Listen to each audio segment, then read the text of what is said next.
26ನೇ ನಕ್ಷತ್ರ ಉತ್ತರ ಭಾದ್ರಾ ನಕ್ಷತ್ರ.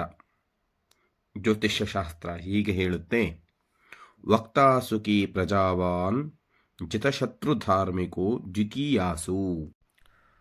ಉತ್ತರ ಭಾದ್ರಾ ನಕ್ಷತ್ರ ಜಾತನು ಸ್ಪಷ್ಟವಾಗಿ, ನಿಖರವಾಗಿ, ಉತ್ತಮವಾದ ವಾಗ್ಮಿ ಅಂದರೆ ಚೆನ್ನಾಗಿ ಮಾತಾಡುವವನು, ಸುಖವಂತನು, ಮಕ್ಕಳು ಮೊಮ್ಮಕ್ಕಳು ಮುಂತಾದ ದೊಡ್ಡ ಪ್ರಜಾ ಪರಿವಾರದವನು, ಶತ್ರುಗಳನ್ನು ಸುಲಭವಾಗಿ ಗೆಲ್ಲುವವನು, ಧರ್ಮ ಕಾರ್ಯದಲ್ಲಿ ಆಸಕ್ತಿ ಉಳ್ಳವನಾಗಿ ಧರ್ಮನಿಷ್ಠನೂ ಆಗಿರುತ್ತಾನೆ. 27ನೇ ನಕ್ಷತ್ರ ರೇವತಿ ನಕ್ಷತ್ರ. ಸಂಪೂರ್ಣಾಂಗಃ ಸುಭಗಃ ಶೂರಃ ಶುಚಿರಃ ಅರ್ಥವಾನ್ ಪೌಷ್ಣೇ.